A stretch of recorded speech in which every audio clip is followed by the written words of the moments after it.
ค่ะกราบสวัสดีอีที่ทางช่องของสงกรานต์นะคะมื้อนี้จะมาตำลาวกับเซียนผาสุกค่ะงวดวันที่26มิถุนายน69เป็นวันศุกร์สุดสัปดาห์นะคะตะเกาของเพิ่นจะเข้าวันศุกร์สุดสัปดาห์อาทิตย์ก่อนศุกร์ก่อนก็เข้า40นะคะตรงๆนะคะงวดนี้ก็ขอให้เข้าเด้อค่ะพี่น้องในวันที่26มิถุนายน69นี้เพิ่นก็เน้นแค่2หางค่ะพี่น้องสูตรนี้เดินดีค่ะหลังจากสูตรเมื่อคืนนี้หลุดเพิ่นเอาสูตรนี้เพิ่นก็เอาสูตรนี้มาเพิ่นก็เฮ็ดมาตลอดสูตรนี้เข้ามาตลอดเพิ่นก็เลยเพิ่งจะเอามาออกนะคะพี่น้องเอาจะเป็นตัวใดเฮาไปรับชมรับฟังกันใดเลยค่ะสวัสดีครับแม่ครับค่ะสวัสดีค่ะขอตัวหลายๆรักษาจังน้อยคนหันมันนั่นเป็นกระโทษเมาเนี่ยข้ามด้วยกันฉันว่าเป็นยังค่ะต้องเสริมเพิ่นค่ะอันเกี่ยวนี่เรียกว่างานรุดบดสู้ตู่น้อยเนาะค่ะคนหรือคนวิ่งผมก็รุดค่ะมันก็เดินยาวเนาะวิ่ง2ตู่เนาะกับบนรุดล่ะมันมาศูนย์กับ1แต่ว่าผมวิ่งศูนย์กับ1มันมาแต่1ตัวเป็นตัวแกนหลักมันบ่มีมันหลุด2กับ3นี่คือหลุดแบบคือบ่ถึงเลยละแอบเลยเอาไม้มันบ่แอบนอกมันก็เป็นมันเขามีรุดล่ะค่ะมันก็เดินยาวมาโดนอะไรเลยเพราะว่าเนี่ยที่ยังมาเดินยาวมันอยู่บ่จับคู่บ่ถือค่ะ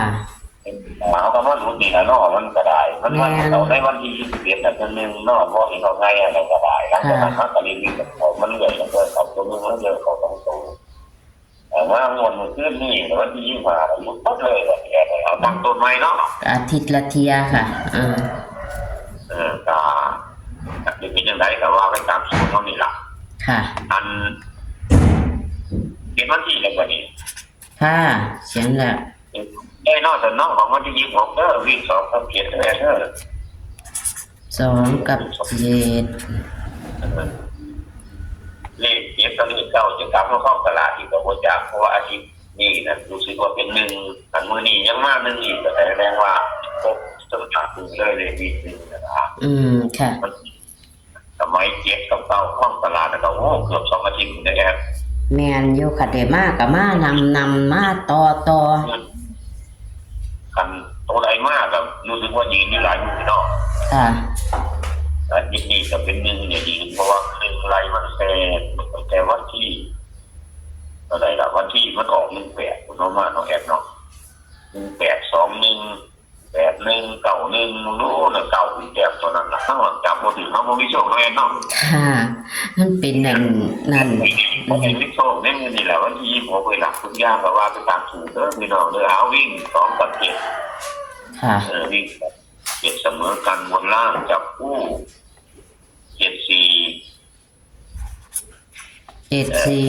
นั่นครับ74แล้วก็79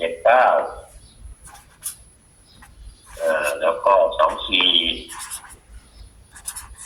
25 9อีหยังก็ค่ะเสียงอย่าขาด24 25 29ค่ะแล้ว12มี3จุด17มี3จุดอันอีก3จุดอีก2จุดแต่มี0 7 9ถ้าเรา75 2จุดนี่นะ0 7 9 2 75อันในเลข3ตัวนี่ก็บ่เน้นดอกผมสิเน้นเอาเลข2ตัวเด้อเพราะว่าผมอยู่ของจังหวัดมี75กับ79แอปมันวันศุกร์ตะเกาบ่หลุดนะตั้งงวดเดี๋ยวอาทิตย์ที่แล้วก็ผมก็จับถึงมื้อเดียว40กับวันศุกร์เนาะแอปเนาะค่ะวันศุกร์เด้เซียนให้ก็เด้คันแม่นหลุดตัวผมจับให้ก็เลยวิ่งผมบ่หลุดดอกแอปเพราะว่ามันก็เป็นสูตรตัวนี้งวดที่แล้วมันก็ได้2กับ7เนาะผมเอามากับประกอบใส่มันบ่ถึงก็คือมันมีอยู่สูตรที่มันถึงที่ผมเฮ็ดไว้ทั้งหมดทั้งมันมาทั้งหมดมันมีอยู่สูตรไว้ก่อนนะแม่สูตรตัวบ่ได้เอาออกให้มันก็มี7 9สูตร วันนี้วันนี้ผมเอาตัวเล่นแล้วมาเดินวันนี้เพราะว่าตัวมันหลุดผมทำไปแล้วเพราะตัวที่ผมเดินไว้เนี่ยมันถึง7 เก้าแล้วมาเดินต่ออยู่เดี๋ยวนี้เพราะว่ามันได้7 กับ 2เลยวันละตัวหนึ่งอีกอันหนึ่งมันได้1 กับ 9มันเลยว่าผมโฟกัสมันก็เลยถึงตัวผมไม่ได้ออกน้ำเหลือวันนี้แต่เมื่อสูตรนั้นมันหลุดผมก็เอาสูตรนี้มาต่อเลยก็ได้เด้อค่ะมันยังได้2 กับ 7ตัวเดิมเพราะว่าลูกนี่มันก็2 กับ 7เนาะมันก็ได้2 กับ 7ตัวเดิมตัวผมว่ามันเปลี่ยนออกไปแดงมันเป็นลูกเก่าหรือเป็นชี้เก่ามานะแอดค่ะไอ้ยังมีละแต่ถ้าเป็นยังไงก็แต่ว่าตามสูตรชี้รู้แล้วผมก็พับไปหันหลังแล้วจนตัวมันกลับมาเข้าแต่ว่าสูตรนี้เขาว่าแม่กับเขาก็มาปลูกขึ้นมาดีได้แอดเดินมาตั้งแต่2-3 เดือนแล้วได้เดินมาเรื่อยๆนะแต่ผมก็เอามาใส่ยังบ่เอามาใส่เทียเพราะว่ามันสูตรที่เขาใส่ยุ่นมันหลุดนะเป็นการเดินไว้นึงแน่เมืองว่ามันส้นกับเขาบอแล้วอีกกันนึงกับย่านลงสูตรแหละค่ะต่อไว้ต้องวันที่นาก็ต้องเดินต่อไปวันที่6วันที่6ก็เดินต่อวันที่7ไปเรื่อยๆจะปีนาผมก็เห็นไว้ยันจะของลงสูตรเวลาอยู่วันนี้สูตรที่เขาออกไงที่มันถือเรียบวิ่งมันเรื่อยๆแต่มันหลุดวันนี้มันพลัง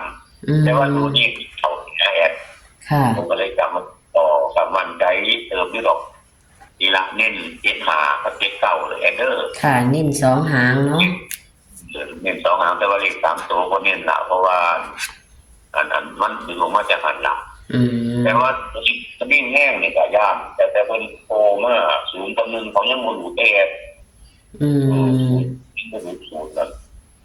เรียนวิ่งนะเพราะว่าหมดที่แล้วอยู่ในที่ผมไปหมดที่แล้วเป็น3 สูตรอยู่นี่ครับ3 สูตรนี่นะแล้วว่าผมก็ว่าผมไม่จำไปมี0 1 0 7แล้วก็แล้วก็1 7 3 7 2 3แล้วแอนเนาะมันสามารถมีดอก1 7แต่มันมากบางคนมันเป็นเงื่อนนะแอนค่ะหรือว่าย้อนหลังไปตั้งเนาะอันวันที่25ถึงวันนี้เราก็ต้องแปะไปหลายหลักเพราะว่ามันเป็นสูตรที่เอามาใส่ไม้แต่ว่าเขาก็ถือมาเรื่อยๆแล้วล่ะเพราะว่าผมจะเดินไปทุกสูตรแล้วนี่ก็เดินมีผู้กันมากที่มาสูตรละแต่นี่ก็ได้มีสูตรอื่นกันแต่ว่าผมคัดเอาสูตรนี้เพราะสูตรนี้มันไม่ได้มีรุ่นนะเพราะว่าผมจะเดินต่อไปทุกสูตรแล้วสูตรที่มันรุ่นแล้วผมก็เดินต่อไปแค่ค่ะสูตรที่เอาไป2 กับ 3มันก็เดินต่อเดินไว้เบิ่งเอาเดินต่อน่ะมันก็เป็น0 กับ 1วันนะแต่ว่าผมบอกว่าไงเพราะว่าเอาสูตรนี้ละไอ้นี่ละมันเดินต่อของเขาอยู่เอาทั้งหมดทั้งมวลตัวนี้แน่เด้อค่ะขอให้คุณพ่อคุณแม่ทุกคนโชคดีในวันที่26เขานี่ละวันศุกร์สัปดาห์งวดก่อนนะเขาวันศุกร์เนาะแม่นค่ะค่ะขอบคุณค่ะสวัสดีค่ะสวัสดีครับเสี้ยนผาสุกเพิ่นกะหลุดนะคะเมื่อคืนนี้นะพี่น้องเพิ่นหลุดเพิ่นก็เลยเอาสูตรนี้พับไว้ค่ะพี่น้องเพิ่นเลยเอาสูตรใหม่มาให้แต่ว่าสูตรใหม่สูตรนี้เพิ่นก็เฮ็ดควบคู่กันมากับสูตรเก่าที่เคยเข้าเลขวิ่งเคยเข้ามาตลอดที่เคยให้ที่เพิ่นให้มาตลอดเพิ่นเฮ็ดควบคู่กันมาสูตรนี้ก็เข้าทุกงวดแต่ว่าเพิ่นว่าสูตรที่เพิ่นเคยให้นั่นบ่หลุดเพิ่นก็เลยบ่เปลี่ยนนะคะบัดนี้สูตรที่ให้นี่เลยหลุดเมื่อคืนนี้เพิ่นเลยมาเอาสูตรนี้มาเปลี่ยนใหม่พี่น้องสูตรนี้ก็เดินยาวมาตลอดว่าซั่นแต่ว่าสูตรนั้นบ่หลุดเพิ่นก็เลยบ่เปลี่ยนเพิ่นเลยมาเปลี่ยนมื้อนี้นะคะพี่น้องสูตรนี้มาเปลี่ยนมื้อนี้มันสิเป็นจังไดสุดสัปดาห์เนาะพี่น้องสุดสัปดาห์สิเป็นจังไดเฮาก็มารอลุ้นกันมื้อแลงนะคะก็เป็นกำลังใจให้เพิ่นคือเก่าเด้อค่ะพี่น้องเลขมีเข้ามีหลุดค่ะเลขเสี้ยนผาสุก ก็เดิน ก็เดินยาวมานะคะเพิ่งจะหลุดนะคะเลขสายวิ่งสายแล่นเพิ่นนะคะหลุดถึงวิ่งเลยเมื่อคืนนี้นะคะเอาตะเกากับสุดสัปดาห์ของเพิ่นนะคะมันเข่านะคะพี่น้องตะเกานี่ค่ะจะเฮ็ดแบบนี้เพราะว่ามันเห็นชัดไหมพี่น้องมันเห็นชัดก็เลยเฮ็ดแบบนี้แต่ว่ามือจะแกงจักหน่อยเด้อนี่ค่ะเบิ่งเอาค่ะวิ่งบน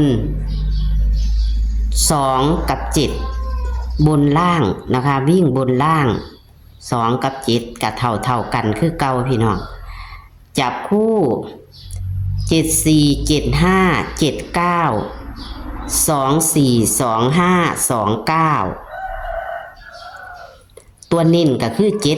75 79เด้อค่ะเลข3ตัวนะคะ3ตัว079 975เพิ่นบ่นิ่นเพราะว่าเพิ่นว่าเพิ่นนิ่นเลข2ตัวเพิ่นเอาออกมาจากเลข2ตัวนะคะเอาค่ะแคปหน้าจอค่ะพี่น้องแคปหน้าจอนะคะนี่แหละค่ะสูตรนี้เพิ่นก็ว่าเดินดีเพิ่นเฮ็ดควบคู่กันมาเด้อค่ะพี่น้องเพิ่นเฮ็ดควบคู่กันมาเดินดีแต่ว่าสูตรนั้นบ่ทันหลุดเพิ่นเลยบ่เอาขึ้นมาบาดนี้สูตรนั้นหลุดเมื่อคืนนี้เพิ่นเลยเอามา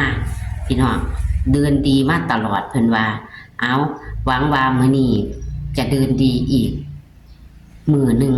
หรือว่าต่อไปนะคะขอให้พี่น้องโชคหมานกับเซียนผาสุกกับตำล่าวันที่26มิถุนายน69นะคะเน้น2หางค่ะพี่น้องเลขเพิ่นบ่หลายหางนะคะเอาเลขวิ่งกะตะเกาบ่หลุดสูตรนี้เพิ่นว่าบ่หันหลุดเอา